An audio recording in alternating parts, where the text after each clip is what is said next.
ஜனநாயகனுடைய update அடுத்தடுத்து வரப்போகுது. ஏன்னா இந்த வாரம் வந்து அதனுடைய ஃபர்ஸ்ட் சிங்கிள் வரப்போகுது. 27ஆம் தேதி டிசம்பர் 27 மலேசியாவில் ஆடியோ லான்ச்சு. அதுக்கான ஏற்பாடுலாம் பெரிய அளவில் போயிட்டு இருக்கு. அதில் விஜயும் கலந்துக்கிறாரு. ஜேசன் சஞ்சயோட படம் எப்போ வரப்போகுது? ஏர்போர்ட்டுக்கு வராரு, தனியாக போறாரு. நான் கேள்விப்பட்டது என்ன அப்படின்னா, அந்த படத்தினுடைய படப்பிடிப்பு ஆல்மோஸ்ட் முடிஞ்சிருச்சு. ஒரு 8 நாள் மட்டும் ஷூட்டிங் பாக்கி. நவம்பர்ல வந்து அந்த படத்தினுடைய ஃபர்ஸ்ட் லுக் கூட போறாங்க வித் டைட்டிலோட ஆஃப்டர் ஜனநாயகன். அதேமாதிரி பிப்ரவரி மாதம் ஏதோ ஒரு டேட்டை லாக் பண்றதுக்கு வாய்ப்பு இருக்கு. ஸோ இதை நோக்கி தான் போயிட்டு இருக்காரு. கங்கை அமரன் செய்தியாளர் சந்திப்பு பார்த்துருப்பீங்க. பின்னாடி ஒருத்தர் ரொம்ப ஒரு மாதிரி பேடாக ஃபீல் பண்ணுற மாதிரி ஆயிடுச்சு. இவர் என்ன நினச்சிட்டாருன்னா, நம்ம வந்து ஒரு பெரிய ஆள், நம்ம ஒரு மிகப்பெரிய மேதை, நமக்கு நிகராக யாருமே இல்லைங்கிற ஒரு கனவுல கற்பனையில் வாழ்ந்துகிட்டு இருக்காரு. அது ஒரு வகையான மனநோய் தான். என்னை பொறுத்த வரைக்கும், என்னுடைய பார்வையில் கங்கை அமரன் வந்து உடனடியாக சிகிச்சை மேற்கொள்ள வேண்டிய ஒரு மனநோயாளி தான். அப்படிதான் நான் பார்க்குறேன். ஒரு அப்பாவி ஒருத்தர் வந்து நீங்கள் இந்த மாதிரி அசிங்கப்படுத்திட்டீங்களா அப்படிங்கிற அந்த கோபம் தான். லோகேஷ் கனகராஜ் அவர் எடுக்கிற படங்கள் தான் வந்து ரத்த கலரியா இருக்கு அப்படின்னா, அவரே ரத்த கலரியா தான் நடந்து வராரு. இவர் எப்படி ஒரு ஹீரோ மெட்டீரியலா மாறுவாருங்கிற ஒரு டவுட்லாம் இருந்தது. அந்த டிசியுடைய அந்த ப்ரோமோவை பார்க்கும்போது ஒரு ஹீரோவுக்கான இது எல்லாமே இவர்கிட்ட இருக்கு அப்படிங்கிற ஒரு முடிவுக்கு வர முடிந்தது. என்னன்னா, இப்போ உங்களை போன்ற இயக்குனர்கள், லோகேஷ் போன்ற ஒருத்தர் ஹீரோவா நடிக்கிறாருங்க போது மக்கள் அந்த படத்தை பார்க்க ஆர்வம் காட்டுவாங்க. ஆனால் அந்த படத்துல இந்த மாதிரியான விஷயம் தான் கண்டென்ட் அப்படிங்கும்போது அது வந்து இந்த சொசைட்டியை பெருசா பாதிக்கும். இப்போ ஆண் பாவம்னு ஒரு படம் வந்துருக்குது. அந்த படம் இன்னைக்கு எல்லா தரப்புலையும் பேசு பொருளாக மாறி இருக்குது. இந்த ஆண் பாவம் படம் சொல்லலாம், அது வந்து ஒரு அகச்சிறந்த படம்னு சொல்ல முடியாது.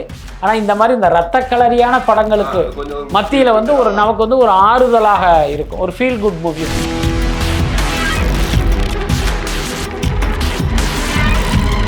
உலகெங்கும் வாழும் தமிழ் நெஞ்சங்களுக்கு கிறிஸ்டியின் அன்பு வணக்கம். நம்மோடு சினிமா விமர்சகர் வலைப்பேச்சு பிஸ்மி இணைந்திருக்காரு. வணக்கம் சார். வணக்கம். லோகேஷ் கனகராஜ் அவர் எடுக்கிற படங்கள் தான் வந்து ரத்த கலரியா இருக்கு அப்படின்னா, அவரே ரத்த கலரியா தான் நடந்து வராரு.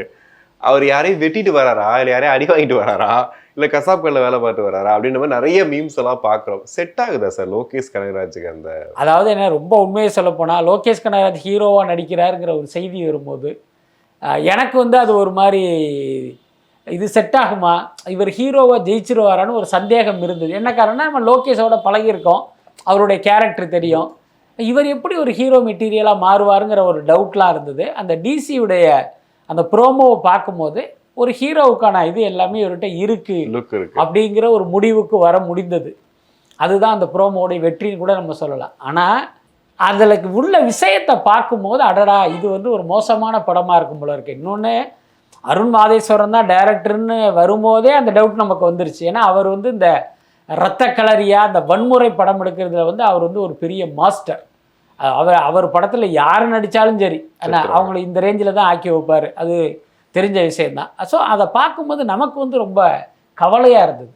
என்னென்னா, இப்போ உங்களை போன்ற இயக்குனர்கள், லோகேஷ் போன்ற ஒருத்தர் ஹீரோவாக நடிக்கிறாருங்க போது மக்கள் அந்த படத்தை பார்க்க ஆர்வம் காட்டுவாங்க. ஆனால் அந்த படத்தில் இந்த மாதிரியான விஷயந்தான் கண்டென்ட் அப்படிங்கும்போது அது வந்து இந்த சொசைட்டியை பெருசாக பாதிக்கும். இப்படி லோகேஷை கூட என்ன நினச்சிருக்கலாம் அப்படின்னா, நமக்கு வந்து ஒரு கமர்ஷியல் வெற்றி வேணும் ஹீரோவா, அதுக்கு இவர் சரியாக இருப்பார், இந்த கதை சரியாக இருக்கும் அப்படின்ட்டு அவர் நினைக்கிறாங்க. பட் அது சரியான விஷயம் இல்லை. ஓகே, நீங்கள் வந்து லாங் ஸ்டாண்டிங் இந்த இண்டஸ்ட்ரியில் நிற்கணும் அப்படின்னா எல்லா தரப்பு ஆடியன்ஸுமே அந்த படத்துக்கு வரணும். நீங்கள் வெறுமனே ஒரு 2K கிட்ஸ் மட்டும் வந்து பார்த்தா போதுமா, பத்தாதுல்ல. அதை வந்து லோகேஷ் கொஞ்சம் ரியலைஸ் பண்ணணும். ஓகே சார், இப்போ தமிழ் சினிமாவில் இப்போ ஆண் பாவம்னு ஒரு படம் வந்திருக்குது. அந்த படம் இன்னைக்கு எல்லா தரப்புலையும் பேசு பொருளாக மாறி இருக்குது. சமீப காலங்களில் இந்த யதார்த்த படங்களுக்குள்ள மக்கள் போகிறாங்களா? இந்த பாக்கியராஜ் மாதிரி படங்கள் தான் எங்களுக்கு இப்போ பிடிச்சிருக்கு, சினிமா அதுக்குள்ளே தான் போகுதா? ஏன்னா இல்லை, எல்லா காலத்துலேயுமே பார்த்தீங்கன்னா ஒரு யதார்த்தமான படைப்புக்கு வந்து மக்கள்கிட்ட ஒரு பெரிய வரவேற்பு இருக்கும். அதாவது ஒரு பக்கம் இந்த மாதிரியான கமர்ஷியல் சினிமாக்கள், மசாலா படங்கள் ஒரு பெருவெற்றி அடைகிற நேரத்தில் பார்த்திங்கன்னா ஒரு சின்ன படம் பார்த்திங்கன்னா ரொம்ப ஒரு எளிமையாக எடுத்திருப்பாங்க. அந்த படம் வந்து ஒரு பெருசாக ஓடுறதெல்லாம் நம்ம பார்த்துருக்கோம். ஸோ அந்த மாதிரி இந்த ஆண் பாவம் படம் சொல்லலாம், அது வந்து ஒரு அகச்சிறந்த படம்னு சொல்ல முடியாது. ஆனால் இந்த மாதிரி இந்த ரத்த கலரியான படங்களுக்கு மத்தியில் வந்து ஒரு நமக்கு வந்து ஒரு ஆறுதலாக இருக்கும், ஒரு ஃபீல் குட் மூவி. இப்போ பாருங்கள், டூரிஸ்ட் ஃபேமிலின்னு ஒரு படம் எடுத்த, அந்த படத்தில் நடித்த, அந்த படத்தை தயாரித்தவர்களே நினச்சி பார்க்க முடியாத அளவுக்கு ஒரு பெரு வெற்றி கிடைத்தது. என்னென்னா, ஆடியன்ஸுக்கு பார்த்தீங்கன்னா இந்த மாதிரி ரத்த கலரி படங்களை பார்க்கும்போது அடடா இது ரொம்ப நல்லா இருக்கே அப்படின்னு அதை வரவேற்கும் போது அதுக்கு ஒரு பெரு வெற்றி கிடைச்சது. அதனால் எல்லா காலத்திலையுமே இந்த யதார்த்த படங்களுக்கு இன்னும் ஒரு ஆடியன்ஸ் இருக்காங்க. எல்லாத்துக்கும் மேலே இன்றைக்கி வந்து ஒரு குடும்பம், உங்களுக்கு தெரியும், ஒரு குடும்ப சூழ்நிலை எவ்வளோ அழுத்தம் நிறைந்தது அப்படிங்கிறது தெரியும். அதுக்கப்புறம் ஒரு ஹோட்டலுக்கு போகிறதுலையே குடும்ப உறுப்பினர்கள் அனைவரும் ஒருமித்து நீங்கள் போகவே முடியாது.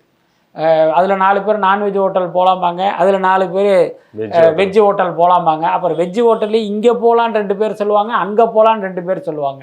ஆனால் நீங்கள் சினிமாவுக்கு போகிறது அப்படின்னு முடிவு பண்ணும்போது தான் ஒருமித்து எல்லாருமே கிளம்பி வருவாங்க. அப்போ அப்படி ஃபேமிலியோடு போவதற்கு சாய்ஸாக பார்த்தீங்கன்னா இன்றைக்கி படங்கள் ரொம்ப குறைவு.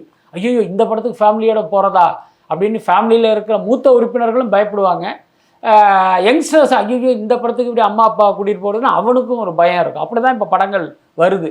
ஸோ இந்த மாதிரி படங்கள் தான் ரொம்ப அபூர்வமாக எந்த உறுத்தலும் இல்லாமல் ஒரு ஃபேமிலியோட போகலாம் அப்படின்னு நினைக்க வைக்கிற படங்கள் ரொம்ப கம்மி.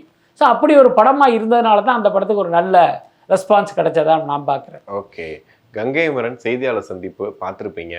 பின்னாடி ஒருத்தர் ரொம்ப ஒரு மாதிரி பேடாக ஃபீல் பண்ணுற மாதிரி ஆயிடுச்சு. அவர் முன்னாடி வந்து நீங்கள் பேசுங்கன்னு சொல்லி அவர் இன்னசென்ட்டாக பேசி அப்படியாவது விட்டு போயிருக்கலாம். அதுக்கப்புறமா ஒரு திட்டு, ஏன் இந்த மாதிரி ஒரு விஷயத்த பண்ணுறாரு? அதாவது என்னென்னா கங்கை அமரனுக்கு தலைக்கணம் ஜாஸ்தி ஆயிடுச்சு, அதுதான் முக்கியமான விஷயம். இன்னொன்று என்னென்னா கங்கை அமரன் வந்து ஒரு இயக்குனர், பாடலாசிரியர், அது இது நிறைய சொன்னாலும் அவருடைய வெற்றி அப்படிங்கிறது இளையராஜாவை வச்சு தான்.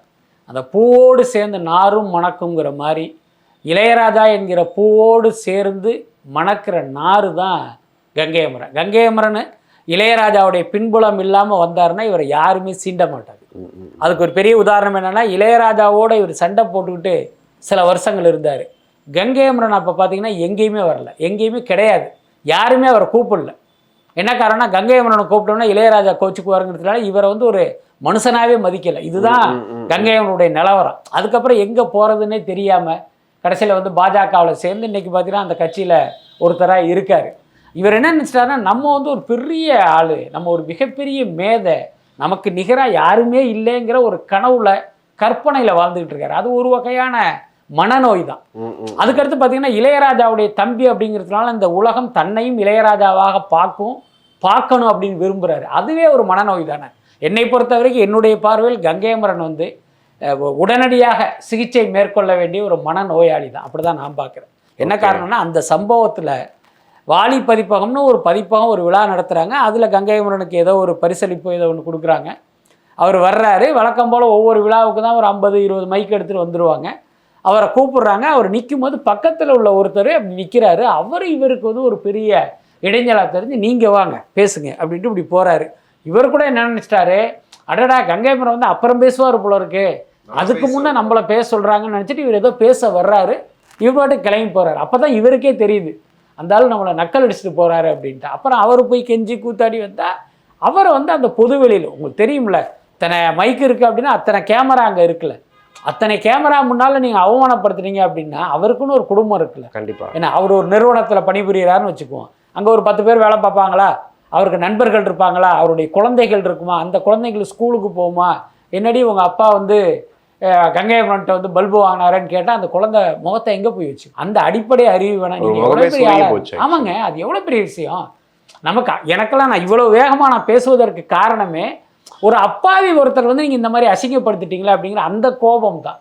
நிஜமாவே பார்த்தீங்கன்னா கங்கை அமரனுக்கு வந்து ஒரு தீவிர சிகிச்சை தேவை, அது மட்டும் தான் என்னால் சொல்ல முடியும். ஓகே, ஜேசன் சஞ்சயோட படம் எப்போ வரப்போகுது? ஏர்போர்ட்டுக்கு வராரு, தனியாக போகிறாரு, இன்னமும் நடந்துகிட்டு இருக்கு, எப்போ வரப்போகுது? நான் கேள்விப்பட்டது என்ன அப்படின்னா அந்த படத்தினுடைய படப்பிடிப்பு ஆல்மோஸ்ட் முடிஞ்சிருச்சு. ஒரு 8 நாள் மட்டும் ஷூட்டிங் பாக்கி.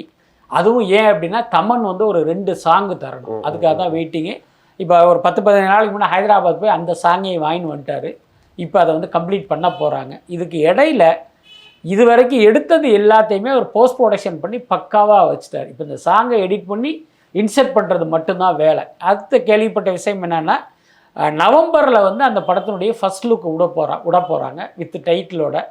ஒரு 4 டைட்டில் அவர் வச்சுருக்காரு. எல்லாமே ஆங்கில தலைப்பு தான். காரணம் வந்து ஓடிடி நிறுவனங்கள் நவம்பர் இந்த வீக்கில் வரும். ஆமாம், அதனால் நவம்பரில் கண்டிப்பாக அதனுடைய இது வரப்போகுது. படம் வந்து பார்த்திங்கன்னா ஒரு மார்ச்சுக்குள்ளே ஆஃப்டர் ஜனநாயகன் அனைவரும் பிப்ரவரி மாதம் ஏதோ ஒரு டேட்டை லாக் பண்ணுறதுக்கு வாய்ப்பு இருக்குது. ஸோ இதை நோக்கி தான் போயிட்டுருக்காரு. ஜேசனை பற்றி அப்படி புகழ்ந்து தள்ளுறாங்க. இந்த படத்தில் வந்து சந்தீப் கிஷன் நடிக்கிறாரு, நம்ம எல்லாருக்கும் தெரியும். ஆனால் அவருக்கு முன்னால் அவர் கதை சொன்னது துல்கர் கிட்ட ஒரே ஸ்டேஜ் 2 மணி நேரம் கதை சொல்லியிருக்காரு. 2 ஹவர்ஸில் ஒரு ஃபுல் கதை சொல்லிட்டாரு. அவருக்கு அப்படி பிடிச்சிருச்சான். இதில் துல்கரே வந்து ஒரு நண்பர்கிட்ட ஷேர் பண்ண விஷயம் என்னென்னா இவர் வந்து கதை சொல்லிகிட்டே இருப்பாராம். ஒரு இடத்துல வந்து பார்த்தீங்கன்னா பேச்சு வந்து டைவர்ட் ஆகி வேற எங்கேயோ அப்படி போகும்போது திருப்பி பார்த்தீங்கன்னா கரெக்டாக அந்த கதையில் வந்து நிற்பாராம். ஓகே. இது வந்து பார்த்தீங்கன்னா நீங்கள் மேடை பேச்சில் வந்து சில பேருக்கு மட்டுமே கைவந்த கலவா வைரமுத்து மாதிரியான சில பேர் தான் அப்படி பேசுவாங்க. ஒரு உதாரணம் சொல்கிறதுக்காக வேற எங்கேயோ போவாங்க, திருப்பி அதே இடத்துக்கு வந்து நிற்பாங்க. ஆனால் நிறைய பேர் என்ன பண்ணுவாங்க, இங்கேருந்து போயிட்டு இந்த இடத்த மறந்துட்டு வேற எங்கேயோ போய் பேச்ச முடிச்சுட்டு போயிடுவாங்க. இது வந்து ஒரு கலை தான். இந்த கதை சொல்கிறதுல சஞ்சய் வந்து அப்படி ஒரு ஆளாக இருக்காரு அப்படின்ட்டு. அப்புறம் துல்கருடைய ஃபீலிங் என்னென்னா, பிரமாதமான கதை ஆனால் நம்மளால் பண்ண முடியலையே. என்னன்னா அவர் அதுக்கு முன்ன 2 தெலுங்கு படம் கமிட் பண்ணிட்டாரு. அப்போ அவர் சொல்லியிருக்காரு, இந்த கதை நான் கண்டிப்பாக பண்ணுறேன், ஆனால் இந்த 2 படத்தை முடிச்சுட்டு தான் பண்ண முடியும் போது இவர் பார்த்துருக்காரு அது இன்னும் டிலே ஆகுங்கிறதுனால வேற வழி இல்லாமல் சந்தீப் கிஷன் போயிட்டார். ஓகே. ஆனால் விஜய் சாரோட இன்புட் ஏதாவது இருக்கா சார்? கண்டிப்பாக இல்லை. கண்டிப்பாக கிடையாது. ஆமாம், சஞ்சய் வந்து அவருடைய மகன் என்பதை தாண்டி அந்த படத்தில் எதுவும் இருக்காது. ஓகே, அப்படிதான் போயிட்டு இருக்கு சார். ஜனநாயகனும் அப்டேட் எதுவுமே இல்லையே? இல்லை, ஜனநாயகனுடைய அப்டேட் அடுத்தடுத்து வரப்போகுது. ஏன்னா இந்த வாரம் வந்து அதனுடைய ஃபர்ஸ்ட் சிங்கிள் வரப்போகுது. 27ஆம் தேதி, டிசம்பர் 27 மலேசியாவில் ஆடியோ லான்ச்சு. அதுக்கான ஏற்பாடுலாம் பெரிய அளவில் போயிட்டுருக்கு. அதில் விஜயும் கலந்துக்கிறாரு. ஸோ இந்த வேலைகள்லாம் நடந்துகிட்டு இருக்கு. அடுத்தடுத்து இப்போ பொதுக்குழு நடக்குதுல்ல, இப்போ அரசியல் முடிஞ்சிருச்சா, அதுக்கு அடுத்து சினிமா பக்கம் வருவாங்க. ஓகே, ஃபர்ஸ்ட் சிங்கிள் அப்படி அடுத்தடுத்து அப்படி வர ஆரம்பிச்சிடும். ஓகே சார், நிறைவாக வந்து இட்லி கடை இப்போ ஓடிடி ரிலீஸ் ஆனதுக்கு அப்புறமா நிறைய பார்க்குற ரைட்டப்லாம் அதில் என்ன சொல்கிறாங்கன்னா, அப்போ திரும்ப போய் சொந்த தொழிலை பார்க்கணும், அதான் நீ சொல்ல வரியா அப்படிங்கிறது. இதுதான் விஏபிலே சொல்லிட்டு இது ஏன் திரும்ப இங்கே கொண்டு வந்திருக்கேங்கிறது உங்கள் பார்வை என்ன சார்? இல்லை, அதுதான் ஒவ்வொருத்தவங்களுக்கும் ஒரு பார்வை. தியேட்டரில் வரும்போது ரொம்ப நுணுக்கமாக பார்க்காம அப்படி மேலோட்டமாக பார்த்துட்டு நல்லா இருக்கு நல்லா இல்லைன்ட்டு வந்துடுவாங்க. அதுக்கப்புறம் நிதானமாக வீட்டில் உட்காந்து பார்க்கும்போது, அடடா இந்த படத்தில் இப்படி ஒரு சீன் இருக்கா அப்படிங்கும்போது அப்போது ஒரு கருத்து உருவாகும். எல்லாத்துக்கும் மேலே இன்றைக்கி சோஷியல் மீடியா வந்ததால் எல்லாருக்குமே எது குறித்தாவது நம்ம ஒரு கருத்து சொல்லணும் அப்படிங்கிற அந்த கட்டத்துக்கு வந்துட்டாங்க.